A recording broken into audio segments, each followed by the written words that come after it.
have the Shane Shallenberger on with us, head coach of Cleveland baseball. Coach, what's up, man? Is it a rule that baseball coaches have to wear baseball hats all the time? Is that a rule? No, I actually don't usually. First of all, thanks for having me. Really appreciate this. Yeah. But no, it's not a rule. I thought I'd throw Okay. one on just to kind of represent the school. So Well, I don't think I've ever seen a baseball coach without a hat on. Like, this is outside of baseball, not at a game. Like, I don't think I've ever seen, it's just like I thought it was a rule. That's all. I could take it off. No, no, no, no, no, no, no. It's a beautiful hat. What does Coach Shallenberger do during the summer? What's your summer look like? Well, it's kind of changed since COVID hit, obviously, but we used to start playing baseball games in June and kind of getting prepared for the next year. But since COVID hit and we weren't able to use our field for a couple of years, we have a lot of kids that are out playing already and playing with a club team. So we start back July 8th, and we'll start some open field workouts and some weightlifting stuff and start getting the guys going back a few weeks before school. So it's kind of totally reversed from the way it used to be. But so right now I'm actually just doing some things around the house, trying to get that in order, which we never have time to do when you're in school and in season and all that. So trying to get that done and just getting prepared for July 8th. So when we start getting the kids back, the baseball Okay, guys back, not the school, but right. So, I mean, obviously, if that has to be one of the hardest ways to lose a state championship, right? As I know it's got to sting, but I mean, it's got to be asked. I mean, what does that feel like originally? When you guys look like you're going to knock off one of the best teams, obviously the history of La Cueva, and get your first title, and then it you get a couple of walks that one ties it and then one wins it for a walk-off walk. What's your original feeling, and then how are you feeling about it now? well, I mean, I honestly, I mean, it's gut wrenching, when it first happens. But my main thought was, obviously I feel bad for the guys, the players. They put their heart and soul into it, and that's what I told them after the game. I've always told them if I feel like we play our best game and we're in that the whole game and we lose, you got to be able to live with some of those things. And I really felt like we played a really good game. We just, it happened that way, but at the end of the day, for us to even to be there, there's only two teams playing at that time of the year, which I'm very proud of, and lost to a very good La Cueva team, obviously. And we played them twice in the season, and of course to have that chance to beat them was very exciting. But I thought we played a very good game, and I just hugged the guys. I just told them, like, this is a learning experience for future. I mean, how you handle this is how you're going to be, who you are, and they, it's a good group. It was a really fun and good group, and they were very disappointed. But talking to them, a few of them after that, a week or two after, they're okay. They're resilient. They bounce back pretty good.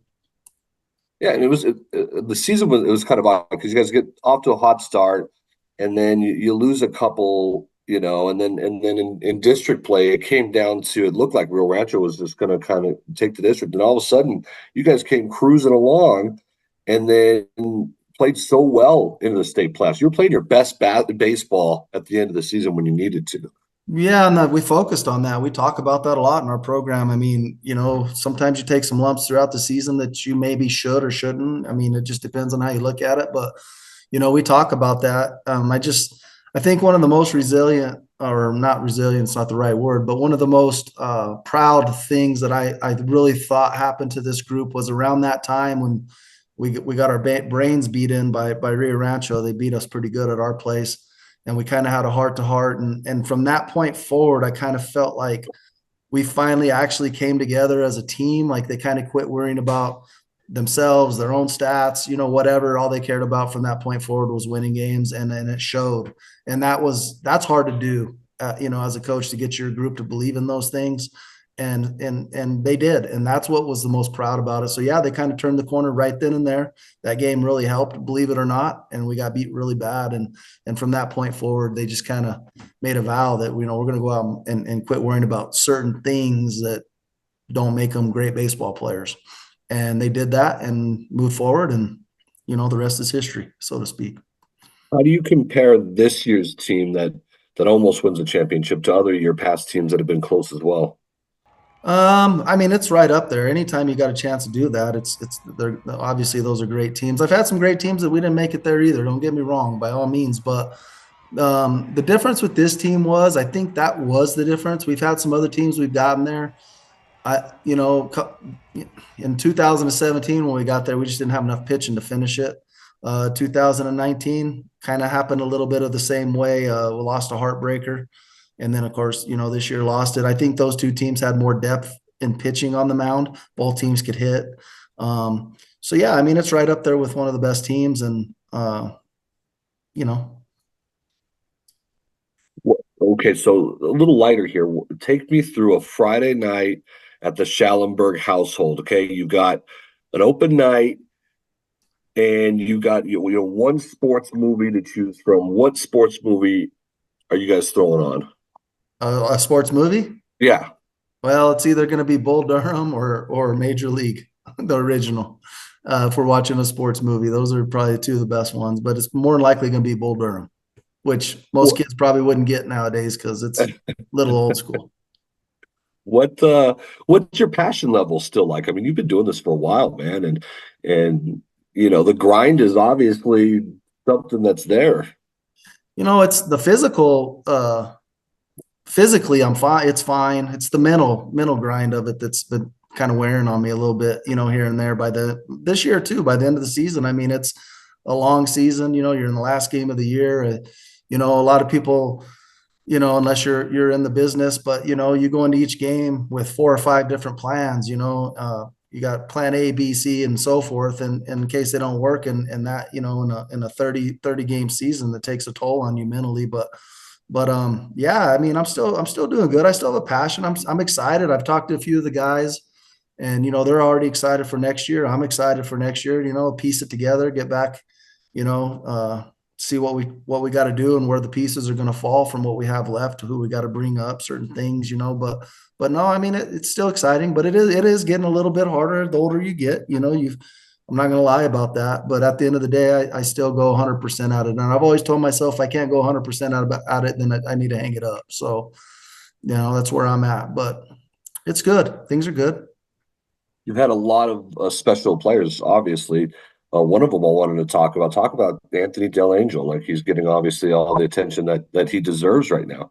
Oh yeah, Anthony's a stud. He's a very good player. He's a very coachable player, very team oriented player. I mean, he'll do. He can hit the ball out of the the ballpark, or he can lay down a drag bunt for a base hit. He's a good baseball player that studies baseball, that understands baseball, and obviously has very good talents to play baseball. So yeah, he's a really good one. Really good.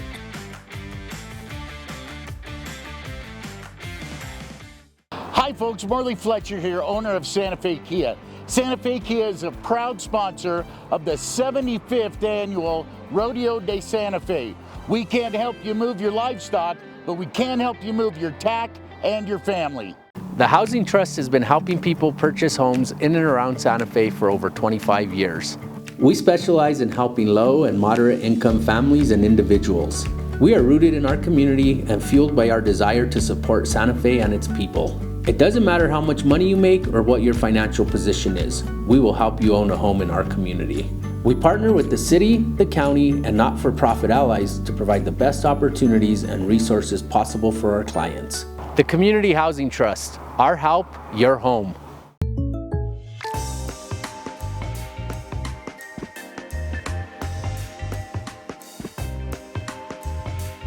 Contact Jairo Gutierrez for a home and auto quote today.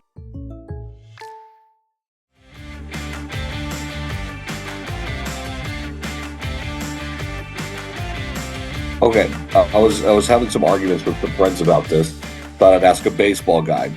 What is a better sports comeback in light of Edmonton almost pulling off the 0-3 down in the Stanley Cup Finals to the Panthers, but the Panthers do win. I was thinking about what's the best sports comeback of all time, and I whittled it down to a couple, and one of them is, I thought, the Red Sox 0-3 down on the Yankees and coming back. That's their rival. They kind of end up breaking the curse because of it, and they come back and beat the Yankees down 0-3. in '04, or is it the New England Patriots kind of recently against the Atlanta Falcons, 28-3 in the second half? Two different sports. You're a baseball guy, but what's the more impressive comeback? Well, I've also used to coach football for a long time, so I am a baseball guy, but I do have some football knowledge. Was an assistant coach for many years. But I think baseball, and I'll tell you why. I think baseball is just a sport that is so mentally hard that when you're in the hole, or you're in a slump, or you're in, things aren't going real well, it's very, very hard to overcome and get out of that, and for the Red Sox to overcome, to get out of that. And what was it, 100 whatever years? What you might refresh. It was a ton, right? I just think that that's very difficult. And then the way they did that was just unbelievably, football, another hard sport. Every sport's tough and in their own right, but X's and O's, out coach, maybe the play going your way or whatever. Baseball is a little more difficult. I think you have to have a little bit of luck, and the mental side of that is very hard to overcome. And so I'm going to go with that one. Red Sox. All right.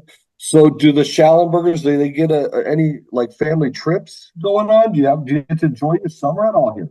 We did. We went to Nashville, my wife and I, and some friends. So we got to go have a few days. Yeah, we spent about, I think, 5 days out there. So we enjoyed that much. And then we're going to go to Phoenix next week. And on July 8th, we're going to a Diamondback game. We're actually got my brother rented out the pool area, so we're going to be in the pool for the Diamondbacks playing the Braves. There we go. Braves fan, so that'll be fun. That's okay. That's summer right there. Appreciate you catching up with us, Coach, and obviously the best of luck coming up. Oh, thank you. I really appreciate you having me. This was awesome.